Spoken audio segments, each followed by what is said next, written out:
I literally took a break from writing my thesis to record this video, and that probably means I should get my priorities straight. Hey everyone, my name is Envy and I'm in my final few months of my bachelor's degree in English language and culture, so I thought what better moment than now to do the English major tag while I still can. I won't be able to do this after the summer and I hate that so much. I'm gonna miss my current degree course.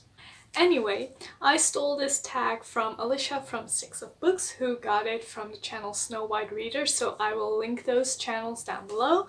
And the reason why I wanted to do this tag is that all the prompts are based on stereotypes about English majors like me, and some are also based on literary movements, which is going to be a lot of fun because I don't remember much about actual literary movements anymore. So let's get on with it and see how I stumble through these questions. The first prompt is Romanticism. What is a book you seem to wear rose-colored glasses for? A book that definitely deserves a reread. So when I hear rose-colored glasses, I think of a book of which I don't even see the flaws anymore, even though I know they are there. So based on that, I actually picked a short story. It's in this copy of my Norton anthology. I still have it bookmarked from 2 years ago. I'm talking about the short story Death by Landscape by Margaret Atwood. Of course, we know Margaret Atwood from The Handmaid's Tale, but my favorite work of hers is Death by Landscape. It's a short story about girls who go to a summer camp in Canada, and at one point one of them disappears, and we kind of follow them over the years as they get to know each other, their friendship grows, and then bam, disappearance. And then it goes into how one of the characters, well, the one who stayed behind, coped with all that, how it affected her. I think it's an awesome story, but my judgment is completely clouded by the fact that I had to work on a presentation about this story with one of my friends. And we got so obsessed with this that it became this inside joke that we would refer to things as, oh, very Death by Landscapey. I went camping in Africa and when I returned she was like, that sounds very much like Death by Landscape. So yeah, I definitely wear rose-colored glasses for this story. I do want to reread it soon, but I'm also very superstitious, so I believe that if I read it now I might jinx my thesis, so I'm not gonna do that. The second prompt is introduced with the sentence, John Mulaney is an English major. And I did not know that, but it does explain why so many people in my language and identity class last year were obsessed with him. Anyway, the question that goes with this introduction is, what is a book that accurately represented an aspect of your life? I'm going to give a very basic and predictable answer, and I'm gonna say Fangirl by Rainbow Rowell. And the reason behind this is that for the longest time I was completely convinced that I, a random Dutch girl, was going to attend an American college. And I believed in that right up until the point when I dropped out of a Dutch college in my third year and then started over at a university, which is actually very different in the Netherlands. The reason why I picked this one is that it gave me the college experience I dreamt of but couldn't get because, hey, I'm on a different continent. If I'd gone to an American college, I would have been exactly like Kath right up until the granola bars hidden under the bed, just so she didn't have to dine in a hall. That would have been me. Also, I am still just like her because I too am obsessed with Simon Snow. But there's also a part in this book that I currently relate to as I'm writing my thesis. I can't find the passage right now because I don't do preparations for these videos, but she's talking about how every class is so demanding in how much she writes and she feels like all the words are being sucked out of her, and that is exactly how I feel on a daily basis at the moment because I have to keep writing and keep adding words and more and more and more. And it's exhausting. I sometimes really do feel like it's pulling the life out of me, but I know I can do it. I know I can. Oh, so you want to teach? If anyone ever asks me that question again, I'm gonna scream and run away. Because even though we as English majors are so freaking versatile, this question will come up in basically any conversation.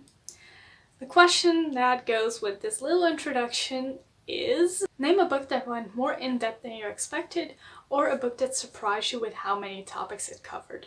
I was going to say Carry On, but I did not want to steal all of Alicia's answers, so I'm gonna go with World War Z by Max Brooks. And I am one of the people who actually fell for the book. I saw the movie first, I was obsessed with it because zombies, I was maybe 18 years old when I saw the movie, and zombies were everything back then. I'm glad I switched back to vampires, to be honest. But I found this book in the discount bin at my local bookstore, picked it up expecting just a fun running from zombies kind of story, and it was nothing like that. This book is nothing like the movie. It's structured basically as a series of interviews, and the interviewer talks to people from all over the planet, all walks of life. There are men, women, young children, well, not super young, but like they were children during this zombie apocalypse, and we get so many diverse and different stories. They delve into topics like politics, because government doesn't disappear. Well, hopefully it doesn't fully disappear in times of crisis. I think some of us would argue against that point with the whole current situation in the world, but you get what I mean. I get so obsessed about this book every time I talk about it that I completely lose my train of thought, because there's so much I can say about this book. We get like all these different survival stories, of course, but then there's also, like I said, the role of the government.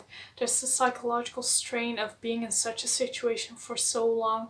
The different approaches of different governments to the whole situation, the different lifestyles during this, well, basically this is a pandemic too. So there is so much to discover, and also the intricacies of our entire society are represented in this book and exploited to make the stories of individual survivors so much more intense. So I'm in love with this book. This is a good book. I don't care about the movie. This book is amazing. It deserves a lot of praise, and that's a hill I'm willing to die on. Symbolism. What is a book that represents something you love? Honestly, I do not fully understand the question here, which is why I did not go down a full-on literary studies track. I went for social linguistics, but the way I interpreted this question, I would end up with this book, which is The Alchemist by Michael Scott. This book represents to me the point in my life when I turned into, like, not just a reader, but a fangirl. I loved this book so much when I was 11 years old. This was my introduction to YA, actually. It is basically about a set of twins who get swept up in this insane world of immortal beings, which are partially humans who are famous, like William Shakespeare plays a role in this series, and also ancient gods. They all roam the earth and they are in this huge conflict, and these twins get swept up in it. And when I read this book, I was 11 and I had never been so enchanted by a story before. Even though I've always been a reader, this is the book that turned me into like a super fangirl of fiction. So this represents the point in my life where everything changed and books became life. The Pretentious Paradox. What is a book that you have read and that you keep bringing up in conversation to impress people?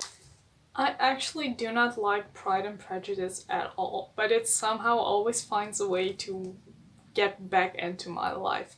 And that's partially because I keep bringing it up in conversation. I will literally bring this book up just to feel better about the fact that I wasted so many hours of my life reading it.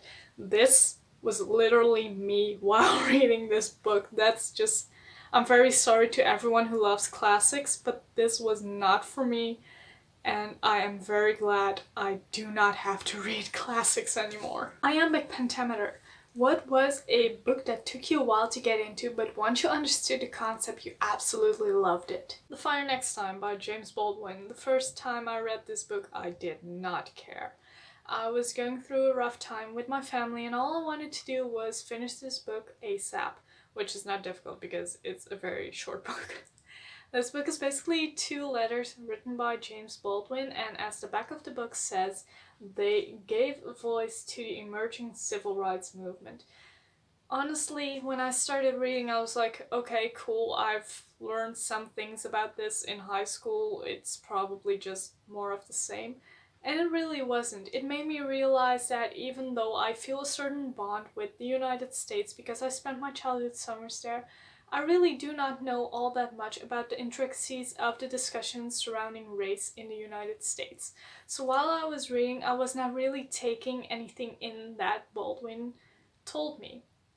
But as I put the book aside, I started processing everything I'd read, and I appreciated it more and more, and now I think that this is a very important book to read for anyone who wants to follow these discussions and social changes in the US, because many of us Europeans just are not aware of what happened during, before, and right after the civil rights movement. Even though we are aware of what happened, we do not have a feeling for the nuances within the discussion and the different ideas that were all put forward by different groups within the movement.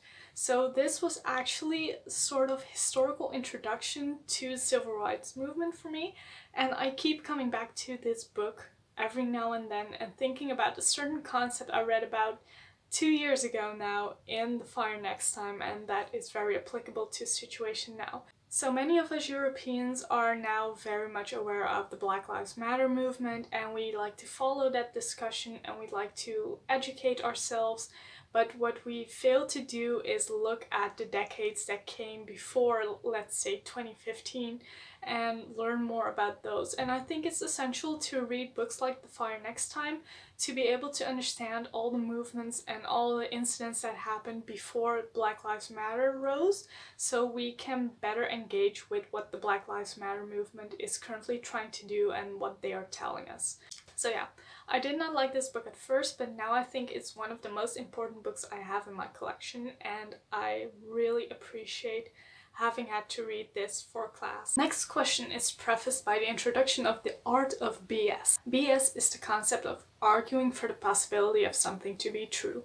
What is a book that you could debate about for all of eternity? Harry Potter. This is a very old, battered Dutch copy of Harry Potter and the Philosopher's Stone, which I'm gonna put down now because I don't feel like holding it up the entire time.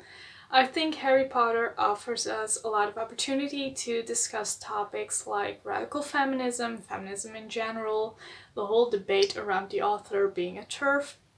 So that's one level on which we can endlessly discuss the series. How are her viewpoints reflected in the writing? In which parts of the story can we see what her viewpoints were before she actually communicated them? That is, well, something that is not very enjoyable, but we can talk about it. And also, if you don't want to talk about the author and her questionable views, then you can still talk about everything within the books. For example, one of my favorite topics about 10 years ago was the fact that wizards were able to live in Great Britain without ever having contact in any way, shape or form with muggles. And I was just pointing out to my friends that these people should have like the equivalent of a social security number, they should be paying taxes, they should somehow be in touch with the muggle world. I mean, where do they get their food from? And also, if you're going to answer all of those questions with "it's magic," I'm not gonna accept them because that's just lazy writing. So yeah, more than enough to discuss about Harry Potter. I do not always do so with like a smile on my face. It's not really fun anymore, but if I had to, I could spend the rest of my life arguing about these books. Your favorite old, dead, white author. Nothing is perfect, as classic literature proves. So what is a book that you know hasn't aged well that you either love or hate? H.P. Lovecraft. And I think that just because I'm holding up a letterbound edition of his complete works, you can already tell that I am a fan of his work. This is difficult. Also, the book is down here. I had to put it down or I would have dropped it on my knee, and that is painful. We don't want that. Now, he is amazing in that he thought up this whole concept of cosmic horror, and he does it very well. The Color Out of Space is just, it melted my brain. At the same time, he has this very racist set of ideas, and they shine through in a number of his stories. It's not all of them, but a fair few number of them have very racist passages in them, and I do not like those, and just the fact that I read his work does not mean that I approve of those ideas. Dark academia, also known as the reason I'm wearing this dress today. Now anyway, who is a book character that you love but you know deep down in your heart that you would not get along with if you met them in real life? Katniss Everdeen. She was my hero when I was a little high school kid. She was my role model. I wanted to be just like her. She was just everything an awesome girl had to be, and yeah, I wanted to be friends with her, of course, because my real life friends weren't as cool as possible fictional friends. I do not think this would have worked out though, because Katniss is very closed off and she's very introverted. She's very difficult to get along with. I always got that feel, and maybe that's why I felt so connected to her, because I'm also a difficult person. But the problem for a friendship between her and me would have been that I need to be adopted by extroverts in order to make friends, and she would not have adopted me. And finally, the bonus question. What is your favorite and least favorite book you read for class? I am not going to share my favorite books that I read for class with you because I feel like that would jinx something. Also, I'm planning on possibly doing a video about my favorite university reads when I do have my degree, but I'm willing to share my least favorite book of all times that I read for university with you, and it's actually German. I'm talking about this book, Reisende auf einem Bein von Hertha Müller. I hate this. I hate this book with a passion. I took a minor in German language and culture, and I had to read this book towards the very end of the whole minor. And the problem was that, first of all, I didn't like the story. It's basically just about a woman who moves from Romania to West Berlin, and in West Berlin her life still sucks. She feels like she left some part of her behind in Romania, and she gets involved with men, and I do not remember what happened, but there was a lot of whining and nothing was ever okay. She was very negative. I did not like that. Even though I could understand how traumatizing such a move could be, because the book is set in 1989, so we still had the whole Cold War dynamic in this book. I felt like there was just too much negativity in it. And then there was the problem, let me just put this book down, that I had to apply post-colonial theory to that story, and I did not know what post-colonial theory was. I was in my first year of university. I was given a stack of papers. They were German translations of very important post-colonial works, and I was told, figure out what post-colonial theory is. So I tried reading the works of Edward Said and Spivak in German, and I mean, I don't even get what Spivak means half of the time when I'm reading her work in English. So I read those German pages, didn't understand them, and then I was told, apply what you learned to the book. So I was reaching and stretching just to find something post-colonial in that book. And I think I failed miserably and put all that together, and you get why I hate this little book right here. And I feel bad for saying it because this actually won the Nobel Prize for Literature, and I hate it so much. I'm a bad student of literature. Those were all the prompts I had today. I really hope you enjoyed this. I had fun putting all these books together because this was basically just like reflecting on everything I've done in these past almost 3 years, and hating on the books I hated most and loving different books that had nothing to do with my degree course. Yeah, I've always been a very happy student of English language and culture. I'm definitely going to miss it, so that's why I wanted to do this tag now. If you enjoyed it, you know what you gotta do with the likes and the comments and all that lovely stuff. And I hope to see you in the next video. Also, if you are a student of English in any way, shape or form, consider yourself tagged, and I'll see you in the next video. Bye!